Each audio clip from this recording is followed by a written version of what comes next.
Indian പ്രധാനമന്ത്രി നരേന്ദ്രമോദിക്കെതിരെ വ്യാജ report തയ്യാറാക്കിയ സ്വന്തം ഇന്റലിജൻസ് ഉദ്യോഗസ്ഥരെ ക്രിമിനലുകളെന്ന് വിമർശിച്ചിരിക്കുകയാണ് കനേഡിയൻ പ്രധാനമന്ത്രി ജസ്റ്റിൻ ട്രൂഡോ.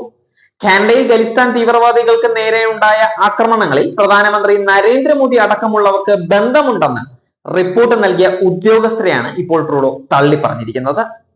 നിരന്തരം വ്യാജ വാർത്തകൾ ചോർത്തി നൽകുകയും തെറ്റായ റിപ്പോർട്ടുകൾ പങ്കിടുകയും ചെയ്ത ഉദ്യോഗസ്ഥരെ ക്രിമിനലുകൾ എന്നാണ് ട്രൂഡോ വിശേഷിപ്പിച്ചിട്ടുള്ളത്.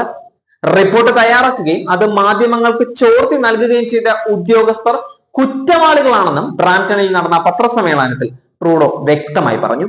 വിദേശകാര്യമന്ത്രി എസ് ജയശങ്കർ, ദേശീയ സുരക്ഷാ ഉപദേഷ്ടാവ് അജിത് ഡോവൽ എന്നിവരുടെ വധത്തെക്കുറിച്ച് അറിയിച്ചതായുമുള്ള ദി ഗ്ലോബൽ ആൻഡ് മെയിലിൽ പ്രസിദ്ധീകരിച്ച റിപ്പോർട്ടാണ് അദ്ദേഹം ഇപ്പോൾ തള്ളിയിരിക്കുന്നത്. മോദിയെ കൂടാതെ വിദേശകാര്യമന്ത്രി എസ് ജയശങ്കർ, ദേശീയ സുരക്ഷാ ഉപദേഷ്ടാവ് അജിത് ഡോവൽ എന്നിവർക്കെതിരെയും ക്രിമിനൽ ആരോപണങ്ങൾ ഉയർന്നു വന്നിരുന്നു.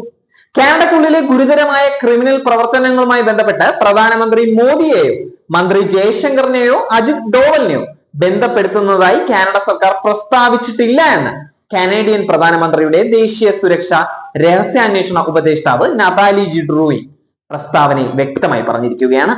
ഹർദീപ് സിംഗ് നിജാറിനെ വധിക്കാനുള്ള പദ്ധതിയെക്കുറിച്ച് പ്രധാനമന്ത്രി നരേന്ദ്രമോദിക്ക് അറിവുണ്ടായിരുന്നുവെന്ന് അവകാശപ്പെടുന്ന കാനഡ മാധ്യമ റിപ്പോർട്ട് പ്രധാനമന്ത്രിക്കെതിരെയുള്ള അപകീർത്തി പ്രചാരണമാണെന്ന് വിദേശകാര്യ മന്ത്രാലയം വക്താവ് രൺധീർ ജയ്സ്വാൾ പറഞ്ഞിരുന്നു.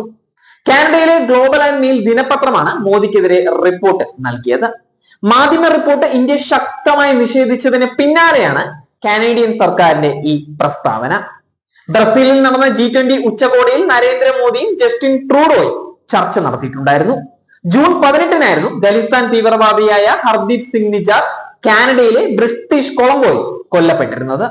കൊലപാതകത്തിന് പിന്നിൽ ഇന്ത്യൻ ഏജന്റുകളാണെന്ന് കാനേഡിയൻ സർക്കാർ ആരോപിച്ചിട്ടുണ്ടായിരുന്നു. ഇതേ തുടർന്ന് ഇരു രാജ്യങ്ങളും തമ്മിൽ കടുത്ത നയതന്ത്ര പ്രതിസന്ധി ഉടലെടുത്തിട്ടുണ്ടായിരുന്നു. നേരത്തെ G20 ഉച്ചകോടിയിൽ ഇത് സംബന്ധിച്ച ആരോപണങ്ങൾ കാനഡ ഉന്നയിച്ചിട്ടുണ്ടായിരുന്നു. ഇതിന് പിന്നാലെയാണ് നിലപാട് മാറ്റി ട്രൂഡോ ഇപ്പോൾ രംഗത്ത് വന്നിരിക്കുന്നത്. ഇന്ത്യ കാനഡ ബന്ധത്തിൽ വിള്ളൽ ഉണ്ടാക്കാൻ ലക്ഷ്യമിട്ട് പാക് ചാര സംഘടനയായ ISI ആണ് നിജാറിന്റെ വധത്തിന് കളമൊരുക്കിയത് എന്ന് റിപ്പോർട്ടുകൾ വരുന്നുണ്ട്. നിജാറിനെ വധിക്കാൻ ISI ക്രിമിനലുകളെ വാടകയ്ക്കെടുത്തിരുന്നുവെന്നും നിജാർ വധത്തിന് പിന്നാലെ ഇയാൾക്ക് പകരക്കാരനെ ISI തേടുന്നതായി കാനഡയിലെ ഖലിസ്ഥാൻ അനുകൂല തീവ്രവാദികളെ ഒന്നിച്ചു കൊണ്ടുവരാൻ ശ്രമിക്കുന്നതുമായുള്ള റിപ്പോർട്ടുകൾ പറയുന്നുണ്ട്.